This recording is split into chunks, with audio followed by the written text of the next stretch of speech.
Halo guys, balik lagi dalam channel gua. Guys, untuk video gua hari ini, gua ingin menceritakan kisah dan kasus yang sempat membuat gempar warga Banjar, Kalimantan Selatan tentang penemuan kerangka manusia. Awal kasus ini pun sempat menjadi misteri, siapa korban sebenarnya, dan akhirnya terungkap siapa pemilik dari kerangka tersebut, yang dimana terungkaplah fakta yang sangat menyedihkan di balik fakta kejahatan ini. Bagaimana kisahnya? Yuk kita simak videonya.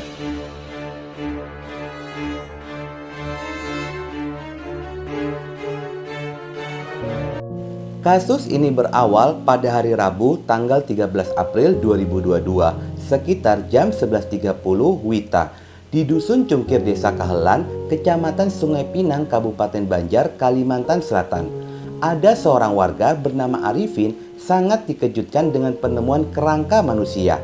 Penemuan itu pun tidak sengaja ditemukan. Mulanya saat itu, Arifin tengah memanen kemiri di sebuah kebun miliknya. Dia sedang memetik dan mengecek kondisi satu persatu tanamannya. Justru dia malahan menemukan kerangka tubuh manusia berada di sana dengan kondisi masih lengkap yang rambut panjangnya masih menempel pada kerangka tersebut. Penemuan itu sudah sangat mengejutkannya. Ternyata 20 meter dari tempat Arifin menemukan kerangka manusia awal, dia kembali menemukan bagian gigi geraham. Dan sontak saja penemuan ini pun menjadi gempar dikarenakan Arifin segera memberitahu warga sekitaran untuk melaporkan kejadian tersebut kepada pihak kepolisian via telepon. Polisi yang mendapatkan laporan itu pun segera merespon cepat. Tidak membutuhkan waktu yang lama, petugas kepolisian datang ke TKP dan mengamankan lokasi tersebut. Pihak kepolisian kemudian melakukan penyisiran tempat penemuan itu karena rupanya penemuan kerangka dalam kondisi yang tidak utuh alias terpisah satu sama lainnya. Selangkah demi selangkah polisi melakukan penyisiran lokasi penemuan dan benar saja polisi kembali menemukan ada bagian tubuh lainnya di lokasi yang tidak jauh dari penemuan kerangka awal. Pihak kepolisian menemukan bagian-bagian tubuh lainnya dan diyakini jika kerangka-kerangka tersebut merupakan satu orang yang sama. Selanjutnya, korban pun segera dievakuasi oleh tim Inafis dan membawanya ke RSUD Ratu Zalaika Martapura. Melihat kondisi kerangka di lokasi, ada kuat dugaan jika ini merupakan korban pembunuhan. Diperkirakan ini merupakan korban mutilasi terlihat dari penemuan kerangka yang sudah terpisah di beberapa tempat dan ada beberapa bagian yang hilang. Dari hasil temuan tersebut, polisi langsung melakukan penyelidikan secara mendalam. Melihat kondisi korban saat ditemukan terbilang sangat sulit untuk dikenali lantaran sudah tidak berbentuk dan tidak utuh lagi. Polisi sempat kesulitan menemukan identitas diri dari korban. Tetapi identitas korban mulai ada titik terang ketika tim forensik menggunakan sampel rambut. Dari sanalah diketahui jika kerangka korban masih berusia kurang lebih 10 tahun. Meski hanya tergambar usia dari kerangka tersebut, polisi pun harus mengembangkan dan bekerja keras dari ciri satu-satunya petunjuk yang didapat. Lalu polisi pun mencoba membuka file apakah ada laporan tentang orang hilang yang telah dilaporkan. Dan ternyata sebelum ditemukannya korban, sempat ada satu keluarga yang melaporkan jika ada seorang anak perempuan yang telah menghilang terhitung sejak tanggal 20 Maret 2022. Mendapati adanya data tersebut, polisi mulai mencocokkan antara korban yang ditemukan dengan ciri-ciri laporan anak hilang beberapa waktu yang lalu.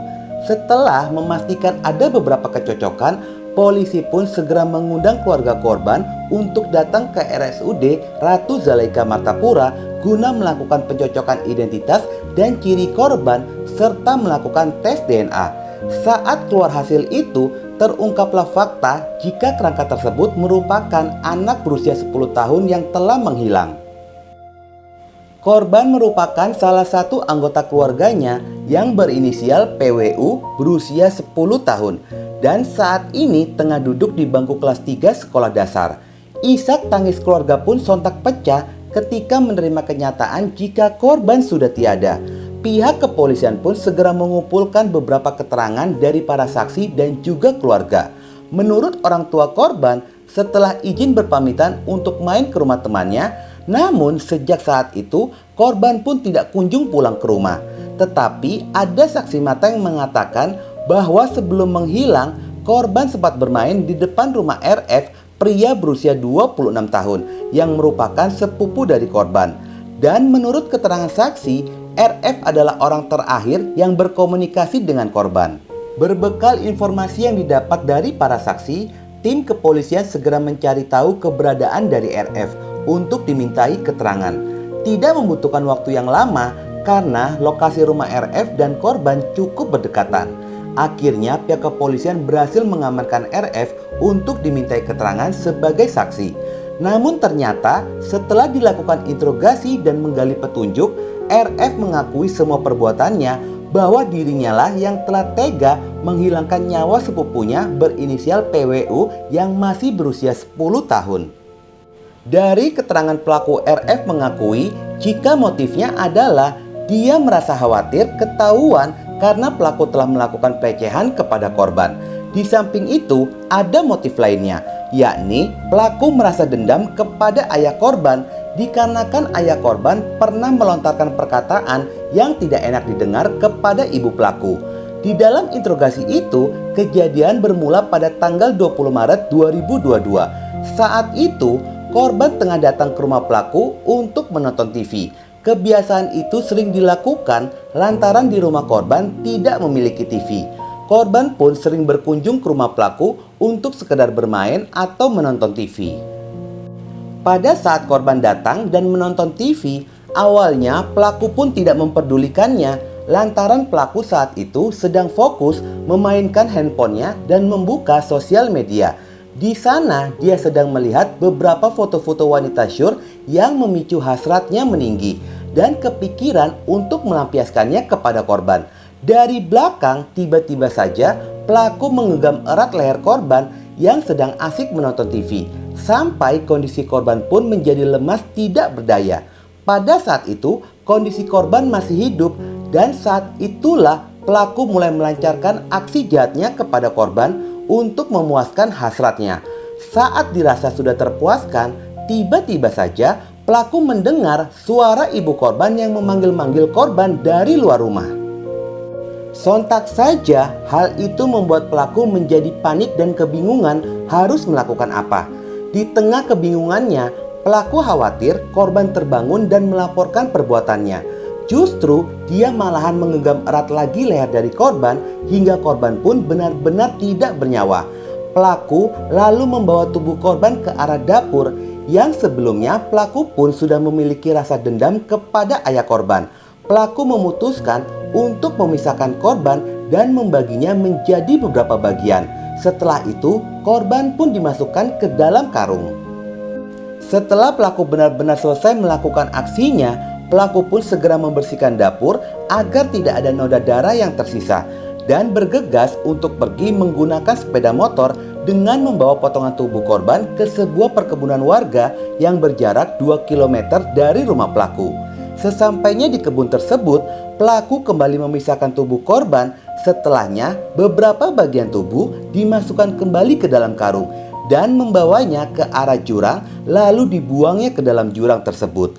Sedangkan beberapa bagian tubuh lainnya sengaja ditinggalkan begitu saja di perkebunan warga itu hingga ditemukan oleh pemilik kebun.